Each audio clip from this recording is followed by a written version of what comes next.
better than your currency. Splurging millions, buying houses like Monopoly. Fucking 9 to 5, man, the money is a joke to me. Buying cryptocurrency, my money in the privacy. Hey guys and girls, welcome to this week's episode of the B.Invested podcast. I'm your host, Nathan Birch, and this is the show unraveling the truth to the facade of the 21st century. We're now exiting the matrix and waking up to motherfucking reality. Today, I have a special guest. I have Shane here. Thanks for joining us today, Shane. No worries. Thank you.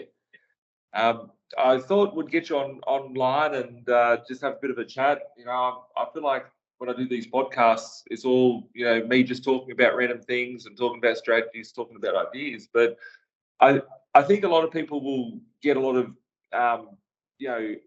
excitement out of hearing your story because, you know, it's cool. And I know we're just having a chat beforehand about, you know, what's exciting about my story. And it's like people want to get started every day, but they don't know, you know, where to get started and they don't know how to get started. And I've talked about doing this for 20 years, but, you know, can you build a successful portfolio today and all that sort of stuff? So I guess my first question to you, Shane, is, how long have you been investing? When did you start? You know, just a little bit of a background on yourself. I started probably going on a bit over 3 years ago, I think. So I started just before the whole thing happened.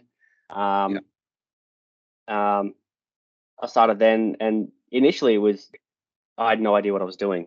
Yeah. But for a couple of years, I'd been, for many years, I'd been wanting to get into property, didn't know how to. I'd seen all the Sydney property prices, and that's all I ever saw because I just didn't think that there's anywhere else apart from where I'm at, you know? Yeah. And then I'm a big podcast listener, so I started listening to a property investing podcast, and I was hearing guests from everywhere talk about their story, companies that they work for, how they got into it, how to manage it. And then I heard you guys, and you were close to me, so I just gave you a call. Yeah, beautiful. And that was about, how long ago was that? That's like 2 years now, do you think? Like, going on 3 years. 3 years, okay. Close to 3 years, yeah, at this point. Yeah, cool. How many properties were you at? I got 8. 8, yeah. Did you think 3 years ago you'd be able to get to 8? I had no idea. Yeah. Absolutely no idea. No, definitely not 8. I didn't really have any expectations of how many I would have. I just wanted to be in the market. I wanted to be able to start setting myself up to help my parents retire, to help me retire, just to step out of the work game. But as for the amount of properties, I didn't think I'd have 8. Yeah. That's why I'm excited to have you here, right? Like lots of people don't think that they can get to 1 or get to 2. And I guess especially in a world where interest rates are rising, people are fearful of, you know, if I buy $1 million house, how am I going to afford the mortgage and all that sort of stuff? Like the properties that you've been buying aren't $1 million properties. They're definitely not $1 million properties. Yeah.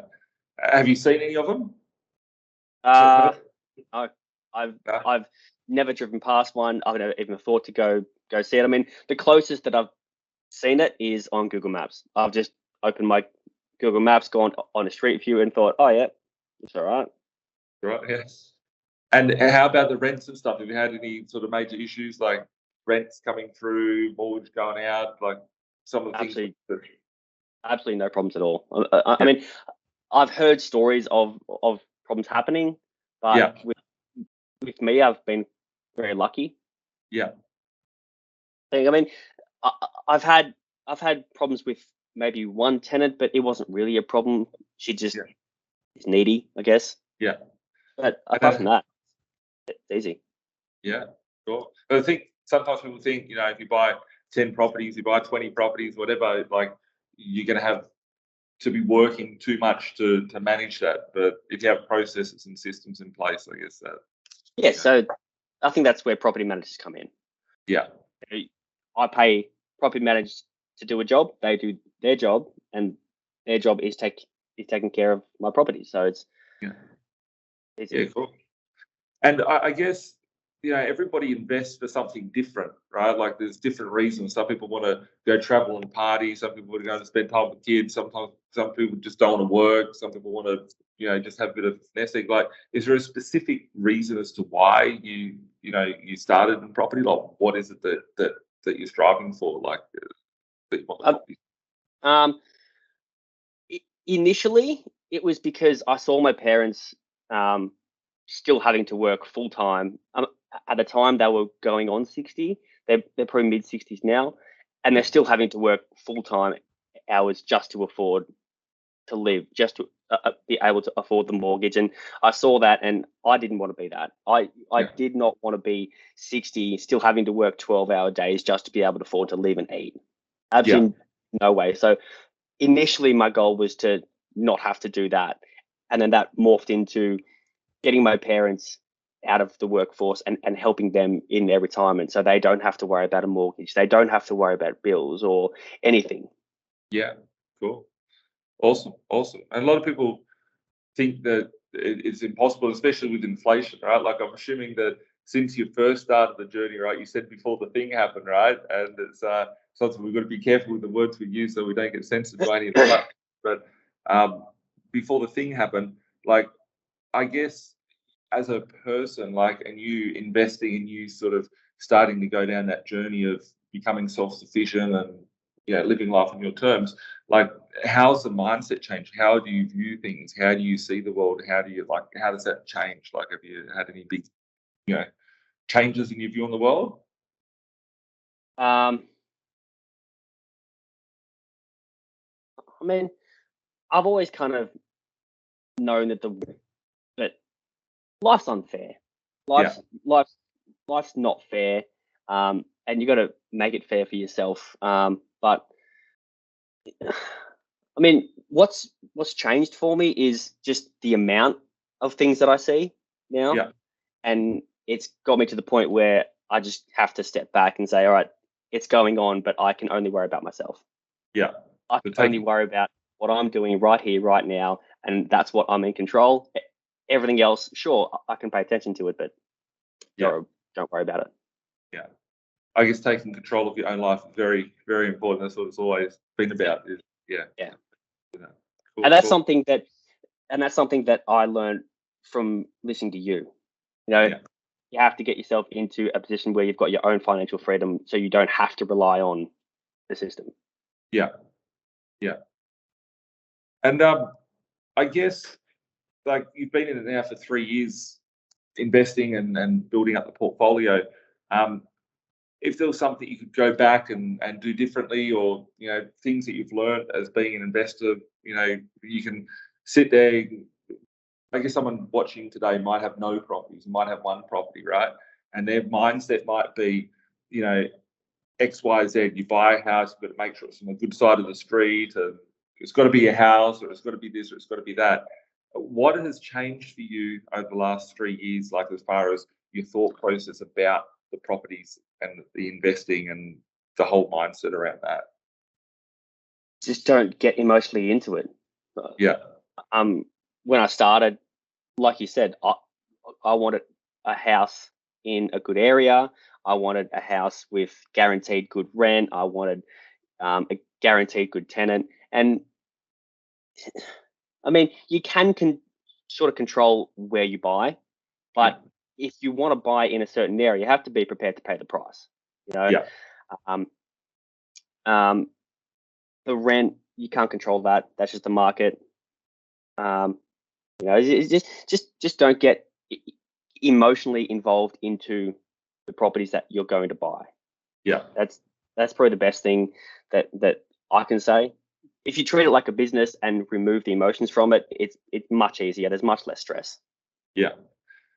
Cool. And I guess running through, like, we're at 8 properties now. Like, is there a set number that you want to achieve of properties? Like, what is it for you? Like, is it some people say they want to have 20 properties. Some people say they want to have 2 properties. Some people say they want to have $100,000 a year passive cash flow. Some people say they want a net worth position. Is there a specific, like, for you, what's that number? Is it a number of properties or a number of cash flow?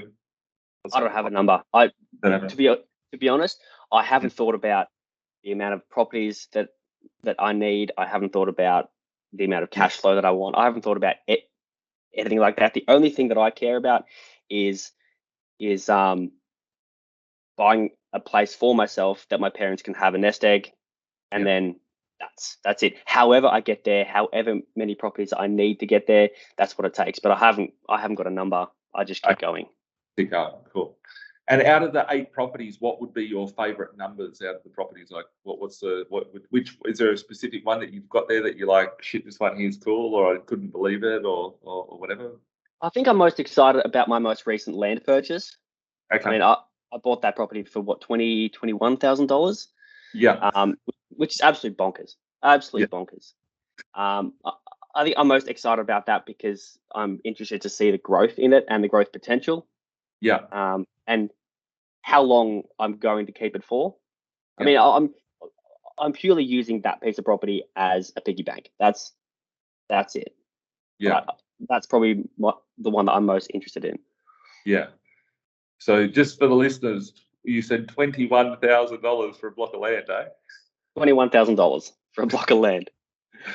I think most of the people listening, whether they've got an old Toyota or whatever car they're driving, it's probably worth more than the land that we just bought, and that's like a new block of land. Like it's got new curb and gutter.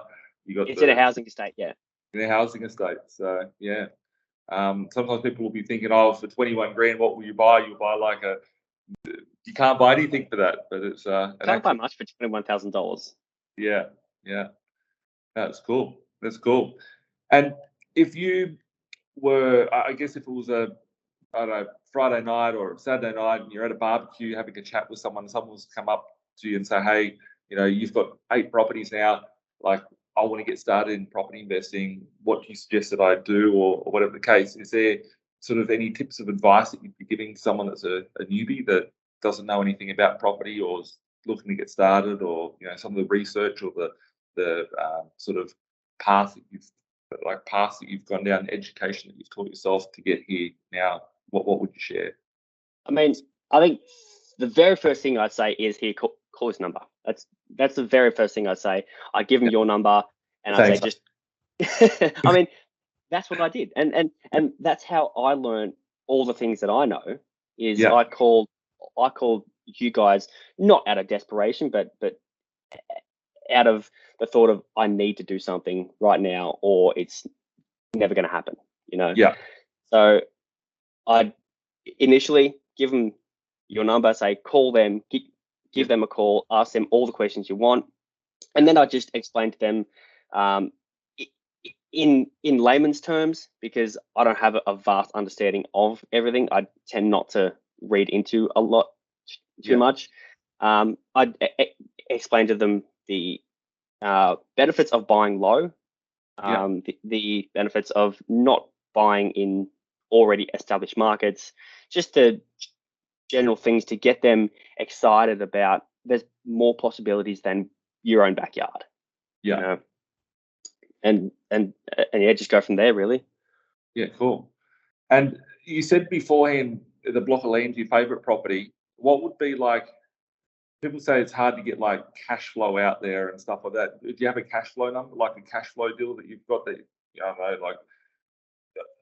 that you paid like 150 grand, rents for 300, something like that, like a live example of one of your properties that you've bought, like a number that you've bought it for and rents for? Well, every single one of my properties I've got refinanced, so it's they're not at the original purchase price and the current rent, but one of my properties I bought for $95,000, or $97,000. I think that's currently renting at $280. $95K, $280 a week. There we go. Yeah, it's been refinanced, so I think it's up around like the 130, 140 mark, but still, it's still renting at about $280. Yeah. So I think that's a really good and important part as well, right? Like you've bought a property for 97K, 95K, whatever it is, right? 95, 100K, something like that. And you've gone back and you've got a loan at 130 grand, roughly. Is that right?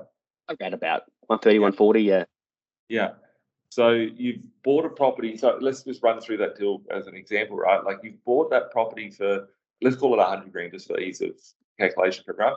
100 grand, you revalue it. So you buy it for 100 grand, $20,000 down as a deposit, closing cost, you get into the property, 280 a week rent. That's well positive cash flow. People are scared of interest rates. Interest rate on an 80 grand loan at 5% would be $4 grand a year. At 6% would be like now my calculation's really working there. You look at a 4,800, 4,400 a year, and at 4,800 a year, 4,400 a year would be. That's the calculation. So it's too early in the morning. Smarter than I am. So looking at people scared of interest rates out there, but if you buy a property with an 80 grand loan on it, 4,400 a year at 6% interest rate on it, and you're getting 280 a week rent, that's like 15 grand a year rent. The numbers stack up well there. You go back and you revalue it for 150 or whatever it is, 160, you get a loan at 130 on it, you've got 50k in equity. So you've put 20k in plus closing costs as your deposit. You've pulled out 50k, and you've been able to use that to go and push into another property. Buy another property, yeah. Yeah. And I think people, when you first started, what would your thoughts have been about, you got to buy a property, pay it down, save up a deposit for the next one, go and work, get taxed at 30-40% and extorted from the government, and it becomes hard. Like, how long did you own that property for before refinancing and pulling out the equity? Well, I didn't know about equity when I first started.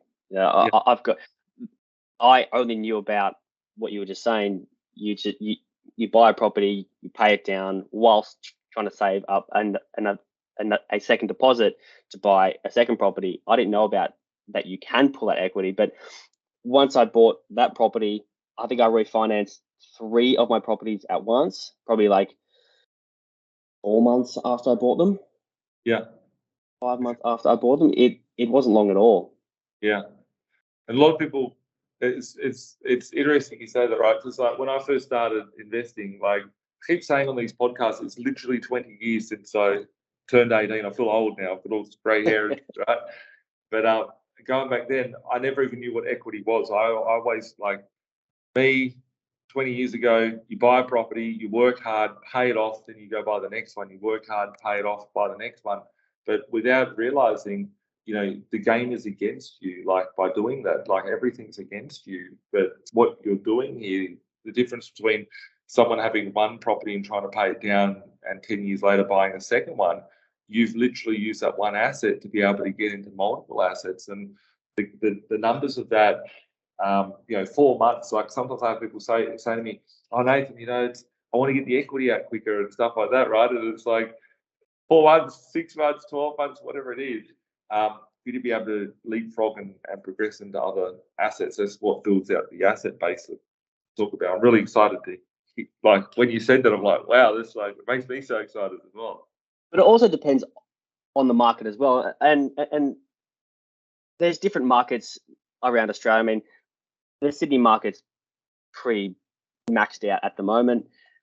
If you're buying somewhere in like a small rural Queensland town with government projects being built along the way, the market there is going to be at more of a growth. So if you're buying there, you can pull that equity in 3 months. You can pull that equity in 6 months because the value of what you're buying is going up at a much faster pace. And if the bank sees that you can afford the repayments, they'll just give you the money. Yeah. It's like a well-kept secret. Yeah. That no one wants to tell you about.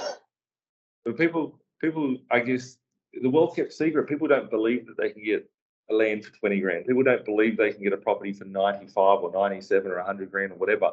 People don't believe you could buy a property for less than 100 and get 280 a week rent on it, right? And it's like, yeah, I guess it's a knowledge thing as well. And if you go to a bank or a broker or whatever, they'll say, oh, we can't get you a property for 100 grand, or get a 500 grand one. They try and push you into something that serves them better. Yeah. Here's another one. Here's a random question I've got. Like, do you talk to anyone about your property investing, or to your friends or family or anything like that, or?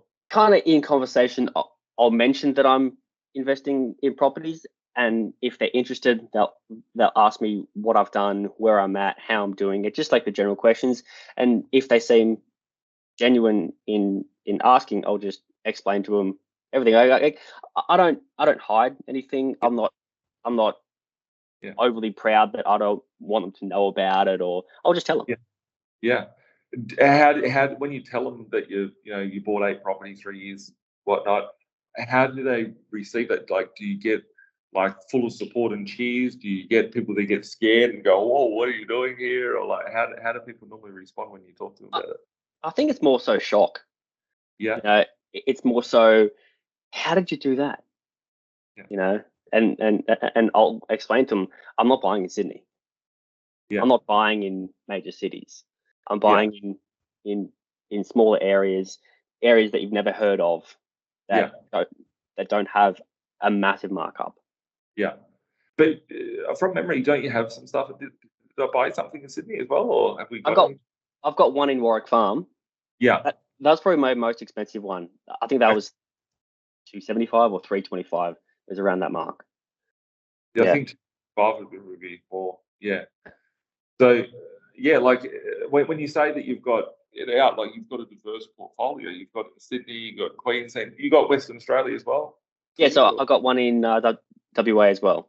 WA, yeah. So the portfolio is spread out. You still do have it in capital cities. Like even just on that, like someone like listing and saying it's 2023, interest rates have gone up crazy, and I find it very hard to buy in Sydney. Like you can still buy in Sydney for affordable, right? Like let's just say like you don't know the exact number that you paid, like whether it's 275, 3. Let's just use 300 for example. Yeah. Like I'm really sure it's 275 you paid for it, because I remember the property. It rings a bell, yeah. Yeah. You might have revalued it to 325. I don't know, but yeah. I don't know where the numbers are at this point. With like just picking up a property at 300 grand in Sydney, like people would think it's impossible, but they're out there. What rent do you get for that roughly? Like, I honestly don't know what rents I get. But the tenants who came through, I think they offered an extra $80 a week just to secure it. So on market rent, they offered an extra $80 to $100 a week just to say, yep, we want it. I was like, all right. Super lucky. You wouldn't even find it if you look for it, but yeah. So you've bought a property in Sydney, 275. They're throwing an extra $100, $80 a week, whatever it is. Like, people say it's crazy out there, right? But when you think about it, like buying a property for 300, you're getting 320, 350, 380, something like that per week rent on it in Sydney.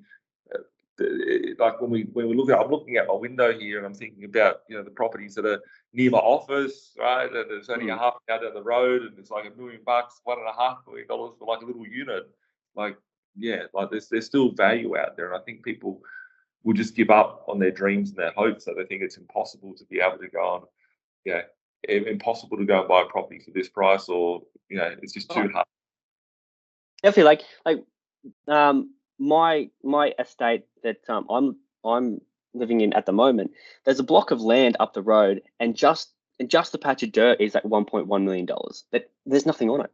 It's just, mind you, it's quite a large block, but it's still a block that you can only fit one house on. 1.2 million dollars, and that was what, 7 years ago when they made that kind of estate available, and it still hasn't sold. It's still there. Some poor bastard's going to spend $1.1 million for a block of land, and then have to worry about building costs in this current market. Correct. And not even if their builder survives the 12 months or 24 months to build the thing. Yeah, it'll be $500,000. My next door neighbour was he's building like a 2-bedroom granny flat for his daughter. And he told me yesterday it's $550K to build this. Like, it's like a house, but it's like, I'm like, wow, you're spending 500, even for a house, a 4-bedroom house. I'm like, wow, like, why would you spend that on it? But he was talking about that. But just looking at the land, like $1.1 million. If you go back to your 97, 95K property, like, someone literally has to go buy that block of land, build a house, all that sort of stuff. What you're doing, you could technically go out and buy 11 of those properties and collect the $280 a week times 11. Times that 11. Yeah, there's like $2,800, $3,000 a week in income coming through, where that block of land would be costing someone their mortgage on top of it, plus council rates, plus all the different things that are associated with it. You've got that would have to have a dual income to be able to afford the mortgage just on that one property. Yeah, that's on a good day. Whereas I'm doing all my 8 at the moment on just one single income. Yeah, it's interesting you said about the single income. If you think about all your rents, this is the funny thing. Don't share it on the podcast with everyone, right? But just think about the rents, right? And like, if you're getting, like, let's say an average of $300 a week rent on that, at 8 rents at $300 a week, that'd be like 120 grand a year, right? So there becomes a point where you can sit there, like, someone might be earning 100 grand a year, someone might be earning 300 grand a year, someone might be earning 50 grand a year, right?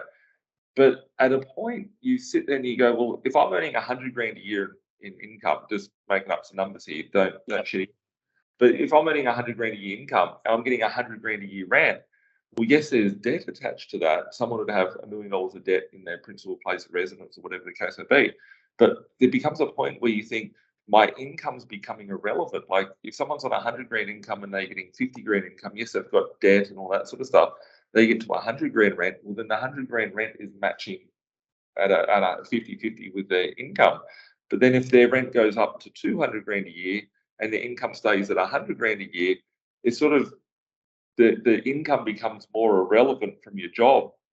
Yeah, well, that's kind of where I'm at. Like, I've got my work income coming in every week, but it kind of feels like I'm putting that aside just for spending money at the moment. Like, I'm not using any of that money to purchase properties anymore. Yeah. The money that I'm getting to purchase properties is coming from the equity from all of my properties. So I mean, I do use my wage to pay bills and stuff, but that's pretty much it. Yeah. I don't even use it to pay mortgages. It's like, people will be watching and people will be thinking, I've just stumbled across these property guys that are talking about property over the computer, and they'll be thinking, like, shit, I've got to put money in my pocket each week, right? Like, we're talking about interest rates have gone up, like, massively, like at 2,000%, right? Like, interest rates from nothing to 3% or whatever they are today is recording. Like, even at that, like, your rent is so far ahead, and you're getting rental increases of $80 a week. I mean, they're not all $80 a week. My Western Australia property, that went up by $20, I think. A couple of other properties went up by $40, $50, whatever. You know, but so you think about, they're still going up. Let's say you use $20 as an example, right? You got 8 properties, $160 a year, a week. That's $8 grand a year, right? Just from you sending off a couple of emails, all your property managers emailing you and saying, Shane, you know, here, I think you should put your rent up by $20 or $30, whatever. Like, I remember when I worked in a corporate job, every year you'd sit down and you'd be like, oh, boss, I've done a great job. You know, can I please get a wage increase? And it's like, oh, well, look, this year there's a 3% inflation, allegedly. We will give you 1.7% increase. It's like, great, I've got extra $1,000 a year. Fucking thanks a lot. I'm going to work really hard to show you I care about that, right? And then they want you to do more for it. Exactly. And I remember in my job in the corporate world, I would sit there and I'd see someone that'll be a manager, right? And everyone's like, oh, I want to be a manager, right? And they're trying to get an extra pinstripe on their lapel, right? And they're trying their hardest, and you go, you're working double as hard, but you're getting extra 10 grand a year as income, right? And it's like, it doesn't make sense. Like, you literally push a couple of buttons and you're getting extra $20 a week. Push a couple of buttons, you get extra $40 a week. Like, people don't get that sort of income. You control your destiny because of that. And interest rates, yes, have gone up. A lot of people think that I'm flippant when I laugh about interest rates in the market, because they're like, oh, but Nathan, interest rates are hurting me, right? Interest rate on your 100 grand loan, interest rate on your 200 grand loan, yes, it hurts. They all add up. It almost doesn't matter though. Sorry? I mean, interest rates on properties that you buy at the extreme low end of the market, interest rates are sort of irrelevant. They don't really matter. Yeah. I mean, it's kind of bonkers to say that interest rates have gone from 2% up to 5%, 6%, whatever. But when you're buying a property for 90 grand, yeah, doesn't matter. The loans fuck all, and the cash flow is so far greater. Yeah. And I think if we look at your properties, right, even though some markets might be soft out there in the current market, I've always said building a foundation portfolio, buying the bread and butter properties, meeting the sort of criteria that I've always talked about, buying sort of that 200 grand on average price. Like, it's not sexy, it's not flash, it's not like, you're not rocking up in your cool Dodge Ram and seeing a building site of 50 units being built. But those guys are in a different type of business, and a lot of them go broke by doing that stuff. It's just a very fundamental strategy that gets you to your end goal. It's nothing sexy, nothing flash, but it's a very fundamental strategy for you to build wealth. And I think building wealth with building a foundation portfolio like what we've got in a market which is, I've always said, it's recession proof. Like, we're in a recession, we're in a massive recession. People don't realize it yet. The music's still playing. The lights haven't, the music hasn't stopped, the lights haven't turned on. People realize there's no chairs, i.e. liquidity coming in the market. But the properties like what you've got and what I've got and what we talk about and what we're buying and what we're building in our portfolios, these things actually do very well, and they perform well in these sort of markets. That your properties are going up. Out of your properties, like you said, you got the one for 97 grand that's got a loan at 130, so I'd have to evaluate at 160. Like, we're in a doom and gloom scenario environment, like people talking, negativity. Every time we pick up the news, it's negative. But your property has almost doubled in value. Yeah. In that period of time. Yeah, and I've done absolutely nothing to it. Absolutely nothing to it. Have you ever painted a property? No. I don't know how to paint. Renovated anything? Apart from fixing some shit? No. I'm due to put in a new shower into one of my properties, but I'm waiting on my property manager to find me a builder, and then I'll put in a new shower. But that's like, I tend to only worry about things as they happen. So if I've got a tile that needs to be replaced in the shower because it's leaking into the floor, once I know about it, I'll get that fixed. But I don't stress about having to put in a new aircon or having to put in fans because I want to take care of the tenant. I mean, I tend to worry about things as they happen. Yeah, and being basic sort of properties, they're not things that need to, less things. I always look at my properties and I think, if this looks more like a prison cell, there's less things to break in there, right? There's no but it's something that a lot of people would think you're buying a property for 100 grand, you're buying a property for 300 grand in Sydney, you must have renovated it, spent every weekend renovating, and absolutely nothing. Nothing. Absolutely nothing. And I think I learned this from you. Like, everyone needs a place to live. So whether it's a $1 million home or a $80,000 home, everyone needs a place to live. And I think it's benefiting you in the long run if you're buying an $80,000 home and getting rent from 10 of those properties. Yeah. Everyone needs a place to rent. More people are going to be able to afford to live in a $80,000 home where the rent is $250 a week, Yeah. than living in a $1 million home where the rent's $700 a week. Yeah. Or $1 million block of land. Exactly. That's not getting you anything. Yeah. And I guess the higher something is in value, the more opportunity it has to come down in value in a risk environment. Yeah. Yeah. If you're buying a property at 80 grand and there's a market crash, it's now valued at 60 grand. You lose 20 grand, you lose 30 grand, you lose pretty much nothing. But if you're buying a $1 million property and there's a market crash, it's now worth 500 grand. Yeah. Depending how big the crash is, you could lose half your money. Exactly. It's just gone. But then when we look at an 80K sort of property, or a 60K property, or a 100 grand property, like I can see a car park outside my window here. You know, every car in the car park's worth 50K now. Like it's in relative to money terms. So by what you're buying. So cool. I guess on these podcasts, I'm trying to keep them short and snappy and giving lots of value to the community. And I appreciate you coming on today, Shane. Thanks. I appreciate it, and you sharing it. I know it's out of your normal and out of your, you haven't gone and hopped on to your podcast doing things. And I think that I know that the community will really, appreciate, you sharing your position and sharing your insights on, becoming an investor, going from, 0 properties to 8 properties, 3 years, recession, in the scam pandemic, all these things that have been happening out there. When everything's been against you, you're still buying properties. Exactly. And not just buying 1 or 2 and getting caught up in the market. You've got a smile face about the interest rates. When I said about the interest rates, they don't even bother me, right?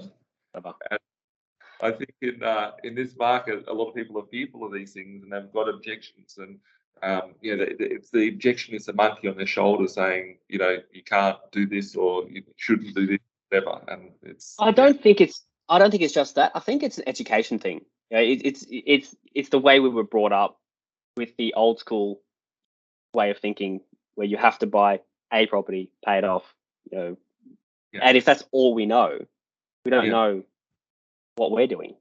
Exactly. And I think expanding the horizon, like I always sit there, and this is something I've learned over the years, and that's, I never sit there and say, oh, I can't do it, or like things are hard. Like nothing's ever been easy in my life, right? Like, and I don't think that our lives are any different than anyone else that's watching us. It's just how we apply it and how we do it. And I always thought, like, people say you can't do this. It's like, well, okay, I can't do it that way, but what can I do to get to that result? I want that result. What do I have to do? What steps? What other options there are? And that's where there's always a way. Yeah, it's just how, and it's what does your risk allow you to take, and what does your mindset allow you to do? And I think being open-minded and creative after that. I think it's what you're willing to do, how much you're willing to go through to get to where you want to be. I think that's the part that I struggle with the most. Like how far I'm willing to push myself to get to where I want to be. I've had to push that aside and have a lot of conversations with a lot of people and just talk myself down off the ledge a few times. But I'm at a point now where it doesn't really matter how I get there. I'm just going to get there. Exactly. I've seen that it works the way that I'm doing it. Yeah, it works. So just keep doing it. I guess exactly. Like it's working. Like a question I've got for you, like your lifestyle now, like because there'll be people watching this, right? And I know that they will. They might be, sitting there, they may not comment, or they might comment and they'll be like, oh, this can't happen this year, right? This is all, they'll have all these excuses and stories, but like you're doing it. Like whatever they're doing and whatever you're doing, like if someone's got none or got 1 or got 2 or stuck, like, and you're sitting here, there's something you're doing that's different, and you've pushed yourself. When we talk about the pushing yourself, like what, like is there anything that's like you've had to go to the extreme of to get to 8 properties? Like, sometimes like Yeah. There was one point where I think I bought my first 3 properties. Yeah. And I wanted to buy. I think I wanted to buy number 4 and 5. I think. Yeah. And I sold everything that I had. I owned 2 cars. I owned a motorbike. I went through my garage. I went through all my stuff up in the roof, and I just sold as much as I possibly could just to get enough of a deposit for property 4 and 5. And then I went without a decent car for, I don't know, not long, because Yeah. I like my nice things, right? But I sold everything that I owned just to buy number 4 and 5. And if that's what it takes for me to get to where I want to be, well, then that's what it takes. You got a decent car now again? Sorry? You got a decent car again now? Yeah, the market bought me a nice one. Yeah. Okay, cool. And I remember, like, I've been through that position heaps of times. Like, I remember rocking out to Western Sydney. I was buying a townhouse in Western Sydney. It was $130,000 back in the day. It was like ghetto, like this place is ghetto. You know where I'm talking about, right? Like in the. That's probably where I live. Yeah. No, like not like, but just like like Yeah. where you and I are, right? And I bought this thing for 130 grand, and I was like, I don't know, 19 or something, and I rocked out, and I never drank. Like I drink every now and then, but like I remember I had a hangover, right? And I was bidding at auction, and I was like, fuck, 130 grand, I won this thing, right? And I was like, cool, now I've got to pay him a deposit. I went and paid like 5 grand as a deposit. It was a bank repo deal. It's funny, someone went bank repo in 2005 or something, and the place was like, 130K, right? It's funny when you look back, because the rent was only $150 a week, but interest rates were like nearly 9.5%.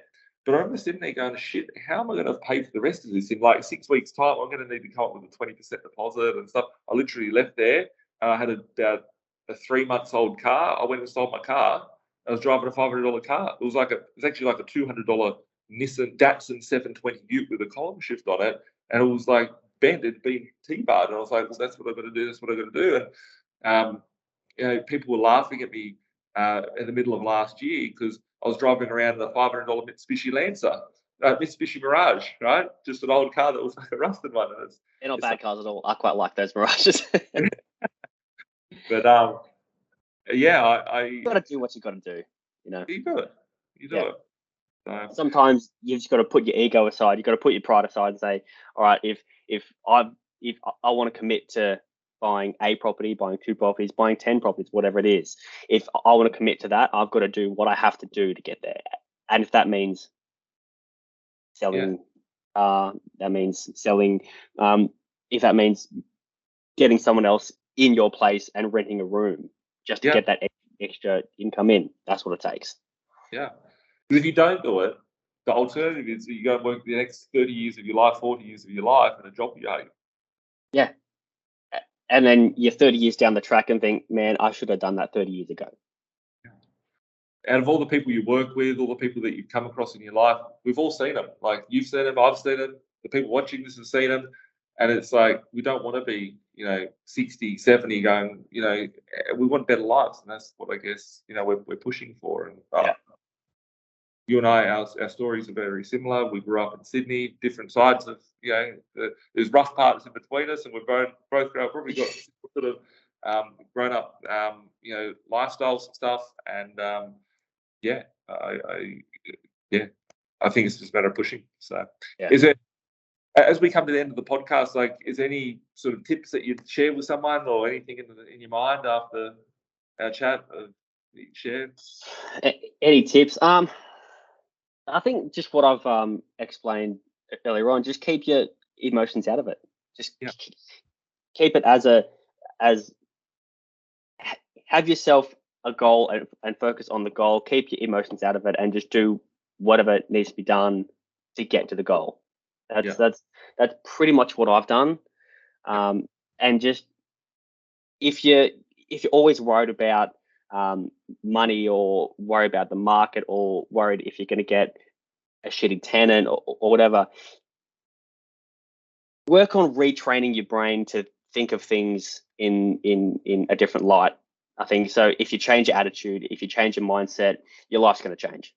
Yeah. It's that easy. It's not easy, but that's how I do it. Much easier than the alternative. So, Much easier than working till you're dead. Yeah. Yeah. Awesome, Shane. Well, I appreciate that, and I think that there's lots of gold in there and lots of nuggets where people will really, benefit from, hearing your story. So thanks a lot for sharing that with us today. And yeah, I appreciate it. And it's been great working with you over the last few years to get you to here. And I look forward to getting you to double digits next, and getting us to from 8 to 10 and 10 to 20, and seeing you keep growing, kicking ass. Soon to be 9. I think I've got ANZ coming along soon, so soon to be number 9. Okay, awesome. Yeah, well, just one step at a time, and exactly. One step at a time. Don't overshoot the mark too much. Just keep it easy. Cool. Awesome, Shane. Well, I appreciate that. Thanks for having the chat with us today. And those of you that are listening to the podcast, if you like, today's episode, share it with your friends, smash up a like, and make sure to tune in every Thursday. Spotify, Google Play, Apple Play, and YouTube. And if you need help with anything, reach out to us 1300 367 925 or email us at admin@binvested.com.au. Catch up soon, guys. Have a great one. Bye for now. Yeah. Like Bilal said, man, we're stuck in the matrix. This my advice, don't care if you take it. The dollar about to die, soon to be hyperinflated. This my 2 cents, don't care if you save it. Joint be decentralized and you will see you've been lied to the whole time, and it's the irony, cause they do the exact opposite. You become a slave to the system, enough your money, all they do is profit. There's no conspiracy theory, you better hear me. Crypto will set you free before the system does. I don't care if you do or you don't, but what I'm saying is the truth to the reason you choke. I never been a failure, excuse my behavior. Keep talking, haters doing me a favor. They all telling lies, I know what they been telling you. I'm the opposite of Donald Trump of Australia. It's amazing, there for the taking. My time is never wasted, just getting wasted. These girls say I'm really breathtaking.